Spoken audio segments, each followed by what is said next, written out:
जी अस्सलाम वालेकुम। आज हम पढ़ने जा रहे हैं क्वेश्चन नंबर 1 पार्ट 11 to 14 और क्वेश्चन नंबर 2। क्वेश्चन नंबर 2 में भी first and second part. In 4 part में से मैं आपको एक समझाऊंगा, फर्स्ट पार्ट समझा 11 पार्ट समझाऊंगा, बाकी आपने खुद करने हैं। इसी तरीके से क्वेश्चन नंबर 2 में फर्स्ट पार्ट करवाऊंगा, सेकंड पार्ट आपने खुद करना है। दोनों का तरीका बिल्कुल सेम है। इन फोर्थ पार्ट का तरीका बिल्कुल एक जैसा है। फर्स्ट पार्ट 11 पार्ट हमारे पास find by definition the derivative of x की पावर m। m बिलोंग रखता है n से। यहाँ कंडीशन आ गई है विद रिस्पेक्ट टू x। हमने x के हिसाब से इसको डेरिवेटिव निकालना है। बाय डेफिनेशन के सॉल्व करने के 4 स्टेप हैं। First step increment, second step subtraction, third step divide sigma x, और लास्ट टर्म और लास्ट स्टेप यानी कि 4 स्टेप अप्लाई लिमिटेशन यानी लिमिट अप्लाई करना सिग्मा एक्स अप्रोच टू 0। अब इस सवाल को हल करते हैं। सबसे पहले लेट की एक्स बराबर है वाई बराबर है एक्स की पावर m। ये इक्वेशन 1 हो गई। स्टेप 1 हम क्या करेंगे, इंक्रीमेंट करेंगे। जहाँ y होगा वहाँ सिग्मा x ऐड करेंगे, जहाँ y होगा वहाँ सिग्मा y ऐड करेंगे, जहाँ x होगा वहाँ सिग्मा x ऐड करेंगे, जहाँ y होगा वहाँ सिग्मा y ऐड करेंगे। ये हमने ऐड कर दिया। उसके बाद सब्ट्रैक्शन है। इक्वेशन 2 में से इक्वेशन 1 को हमने सब्ट्रैक्ट कर दिया। अब हमने बाइनोमियल थ्योरम पढ़ा हुआ है a प्लस एक्स, इसको हम एक्सपेंड करते थे। ये फार्मूला है 0 की n, a की n, b की 0। अब 1 ये बढ़ता जाएगा, a की पावर भी कम होती जाएगी, b की वैल्यू बढ़ती जाएगी। इसी के मुताबिक इसको हमने ओपन किया तो हमारे पास आंसर आया x की power m plus m x की power m minus 1 sigma x। इस तरीके से x की वैल्यू बढ़ती जाएगी, ये वाली वैल्यू बढ़ती जाएगी, ये कम होती जाएगी। अब उसके बाद लास्ट टर्म हमारे पास माइनस ये वाली चीज़ हमारे पास आ जाएगी। ठीक है। अब देखें स्टेप 3 डिवाइड करना है हमने। Sigma x on both side divide किया और इधर भी अब डिवाइड किया। 4th स्टेप में हमने क्या करना है, अप्लाई लिमिट करनी है। और सिग्मा एक्स वहाँ से हमने कॉमन लिया और ये हमारे पास ख़त्म हो गया, इधर 1 हो गया, उसके बाद 2 हो जाएगा, 3 हो जाएगा। इस तरीके से ये सीक्वेंस जारी रहेगी। लेकिन ये आपस में कैंसिल हो गई अप्लाई लिमिट की, ये बाकी सारे 0 हो जाएंगे, ये बाकी बचा हमारे पास ये आंसर जवाब आ गया। ये हमारे पास आंसर आ गया। इसी तरीके से 12 पार्ट है y is equal to 1 over x की पावर m। ये बटे की फॉर्म में है, ये भी सेम है, बिल्कुल इसी तरीके से करना है। m बिलोंग रखता है नेचुरल नंबर से यानी कि 1 2 3 4 से। इसी को भी बिल्कुल इसी तरह करना है, लेकिन वो हमारे पास आएगा उसका आंसर जो हमारे पास माइनस m एक्स की पावर माइनस m माइनस 1 आ जाएगा, क्योंकि बटे की सूरत में है इसलिए ये इसका आंसर माइनस में आएगा। इसी तरीके से आपने 13 14 पार्ट खुद कर लेना है। ठीक है। अगर ना हो सके आप मुझसे रब्ता कर सकते हैं। अब करते हैं क्वेश्चन नंबर 2।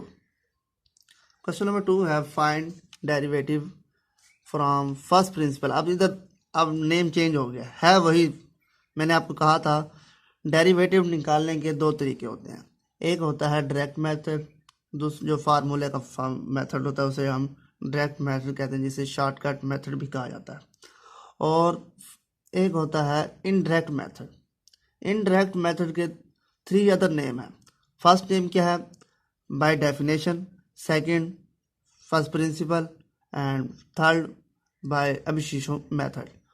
अगर आ जाए ये तीनों नेम में से कोई एक आ जाए तो मतलब उसका 4 स्टेप वाला तरीकाकार होगा, वो आप अप्लाई करेंगे। जी फर्स्ट है हमारे पास y बराबर है x प्लस 2 अंडर रूट, और सेकंड पार्ट है इसका y is equal to 1 over x plus a under root. दोनों क्वेश्चन सेम है, बिल्कुल सेम है, लेकिन वैल्यू चेंज है। लेकिन यहाँ फ्रैक्शन में है और इधर फ्रैक्शन में नहीं है, तरीकाकार सेम है। अब देखिए स्टेप 1 क्या करना है, इंक्रीमेंट सिग्मा एक्स इन एक्स में एक्स की जगह एक्स प्लस सिग्मा एक्स करेंगे, वाई में सिग्मा एक्स ऐड करेंगे, वाई प्लस सिग्मा वाई हो जाएगा। ये हमारे पास सेकंड स्टेप हो गया। अब देखें स्टेप 2, सब्ट्रैक्शन करें इक्वेशन 2 में से इक्वेशन 1 को, यानी कि इस एक्सरसाइज में सारे जितने भी हमने 14 या 16 जितने भी क्वेश्चन किए यही स्टेप करते आ रहे हैं, क्योंकि ये अबशिशो मेथड के 4 स्टेप हैं, इसलिए हम ये करते आ रहे हैं। सिग्मा वाई ये हमारे पास आ गया, ये हमारे पास आ गया। स्टेप 3 क्या है, डिवीजन बाय सिग्मा एक्स पे हमने डिवाइड कर दिया। अब हमारे पास देखें मसला ये है, अब यहाँ हम लिमिट अप्लाई करें तो आंसर सारा 0 को 0 इन्फिनिटी हो गया। जब भी किसी अदद को 0 पर डिवाइड किया जाता है तो वो इन्फिनाइट जवाब आता है, उसका आंसर इन्फिनाइट टर्म में आता है, इसलिए हमें इन्फिनाइट तो नहीं चाहिए। अब देखें हमने किया इसको रैशनलाइज, कॉन्जुगेट के साथ इसको मल्टीप्लाई भी किया और डिवाइड भी किया।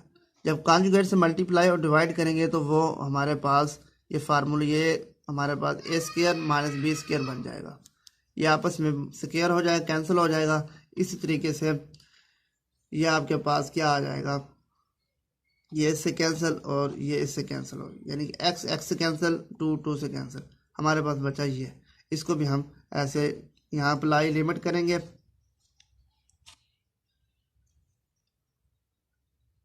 अप्लाई लिमिट करेंगे तो ये हमारे पास sigma approach to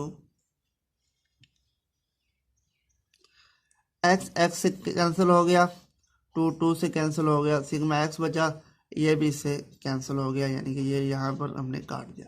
first step क्या है, अप्लाई लिमिट करेंगे, उसके बाद ये लिमिट को 0 के अप्रोच करेंगे तो ये 0 हो जाएगा, यानी कि x+2 और ये x+2 ये आ गया, ये 2 टाइम है इसलिए हमने 2 टाइम इसको लिख दिया। जब लिमिट अप्लाई की जाती है ये वाला चीज़ रेट ऑफ चेंज जो है ये डेरिवेटिव में तब्दील हो जाता है, जिसे रेट ऑफ चेंज कहते हैं। ये था हमारा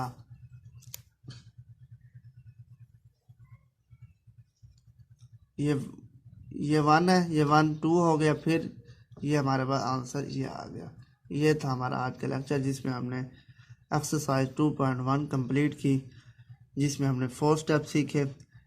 अगली एक्सरसाइज में भी 4 स्टेप है, इसलिए वो हम जल्दी जल्दी से करेंगे क्योंकि तरीक़ाकार सेम है, सिलेबस भी कवर करना है इंशाल्लाह। इस चैनल को सब्सक्राइब करें, बेल का बटन प्रेस करें ताकि आने वाला तमाम लेक्चर आपको बर वक्त मिल सके। अस्सलाम वालेकुम।